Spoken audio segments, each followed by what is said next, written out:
Donc, parvenir à une foi critique. Il faut se dire d'abord que c'est une affaire de temps. Il faut prendre son temps. Il faut apprendre. Il faut réfléchir. Il faut utiliser des livres. Il ne faut pas se précipiter pour porter des jugements. Il faut aussi lire et étudier avec d'autres. Ne pas se fier uniquement à son jugement personnel, mais en discuter ensemble. Merleau-Ponty disait « On ne va pas au vrai les uns sans les autres ».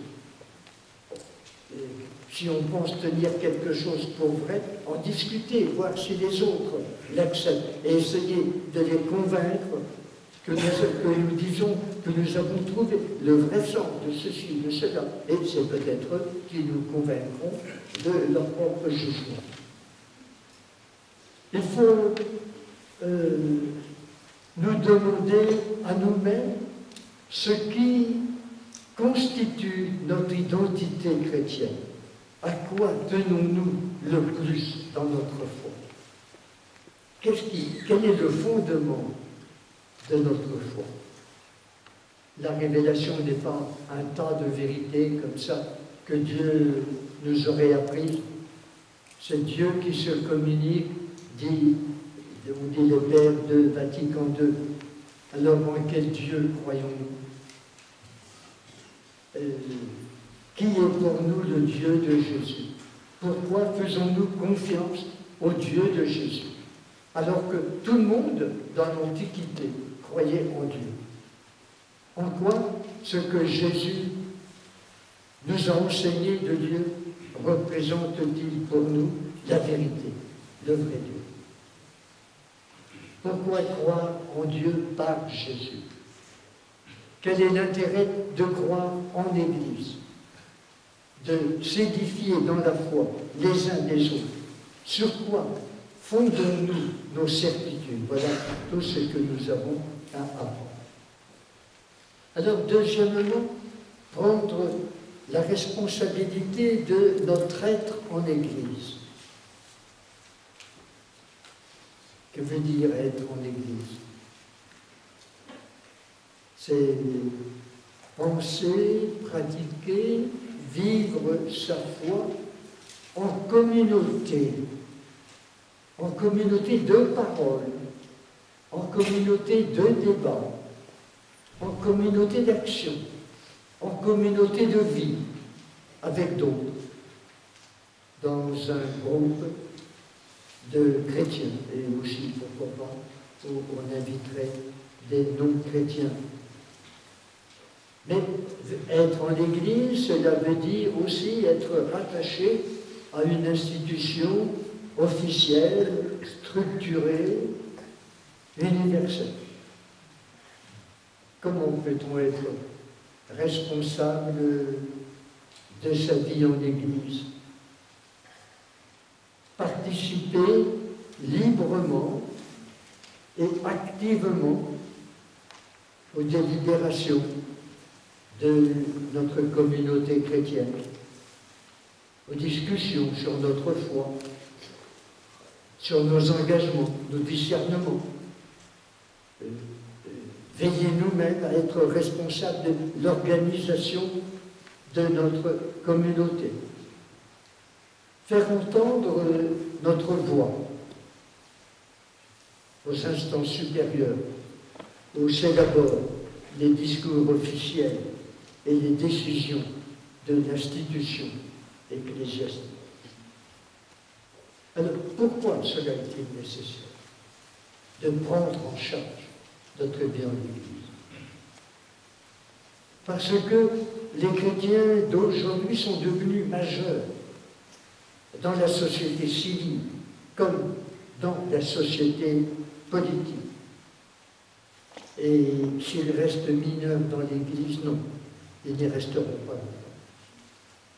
Ou alors, ce ne sera pas la vérité du christianisme qu'ils vivront ni qu'ils enseignent. Pourquoi est-il nécessaire que nous prenions en charge l'Église?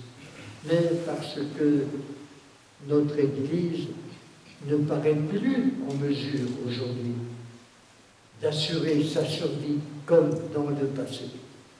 Voyez combien a fondu le nombre de vocations sacerdotales et de vocations religieuses. Donc l'Église ne pourra pas continuer longtemps à vivre ainsi, en confiant toutes les responsabilités à un organisme clérical. Nous voyons déjà qu'elle ne peut pas assurer la vie des communautés chrétiennes. Ce qu'on appelle la restructuration paroissiale, c'est le renoncement de l'Église à son ancien principe où, dans tout lieu de vie, il y avait une communauté chrétienne. Et si notre monde s'éloigne si rapidement de la pensée chrétienne, c'est qu'il n'y a plus de communauté évangélique dans beaucoup d'endroits. Peut-être que dans les grandes villes, on s'en aperçoit beaucoup moins qu'ailleurs, mais dès qu'on va dans les petites villes, dans les villes de moindre importance et dans les campagnes, on s'en aperçoit. Bon. Et donc, voilà pourquoi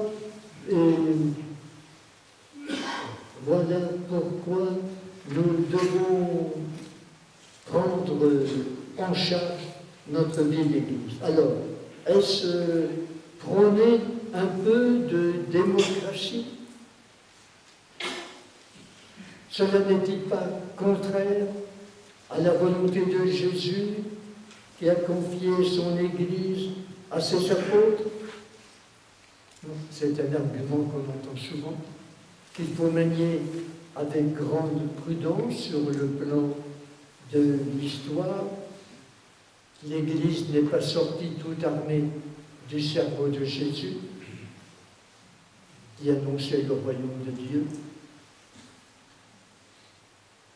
Et là, les apôtres, ce qu'ils ont dit, ce qu'ils ont fait, ce qu'ils ont enseigné, ne nous est pas tellement bien connu. Qu'en était-il de la vie de l'Église, des communautés chrétiennes au 1er siècle de notre Église? Et même encore au 2e siècle. L'institution épiscopale et cléricale ne se met en marche qu'à la fin du 2e siècle et début du 3e. Bon. D'où, sur quoi repose notre tradition apostolique. Vous voyez que ces questions se posent. Alors, ce ne sera pas du tout pour nous un motif de rompre avec la tradition, au contraire, mais de la recevoir avec un esprit critique et surtout avec pleine responsabilité. Nous savons que les formes de gouvernement dans l'Église ont varié selon les types d'organisation des sociétés politiques du temps, dans les lieux aussi où vivait l'Église.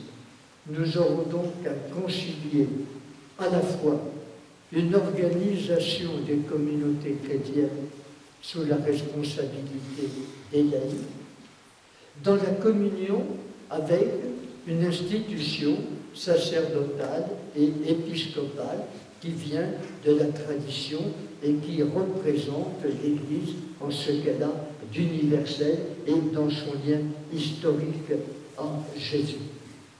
Mais tout cela, et donc le plein respect de l'épiscopat, peut très bien s'accommoder de quelques degrés de démocratie dans l'Église. Dans les premiers siècles de l'Église, les évêques étaient élus. Il était normal que le pape donne un chef à une communauté, à un diocèse, sans que ce peuple soit consulté. Peut-on l'imposer? A-t-on le droit de faire venir des prêtres de régions très éloignées et de les mettre à la tête des paroisses sans avoir pris l'avis de la communauté chrétienne? Voilà, ces questions, eh bien, elles se posent et nous devons les poser. Alors, donc, il ne s'agit pas, je l'ai dit, je ne reviens pas, de réinterpréter la foi chrétienne de manière démocratique. Non, ce n'est pas cela qui est en cause. Il faut une information, il faut de la compétence.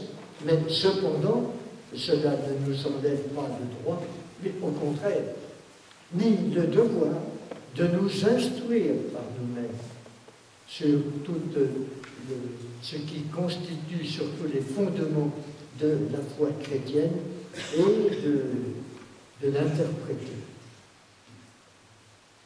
Pouvons-nous espérer une évolution démocratique de l'Église? L'espérer, bien sûr. Bien sûr, car sans quoi l'Église ne survivra pas dans le monde moderne. Mais quant à y croire, non.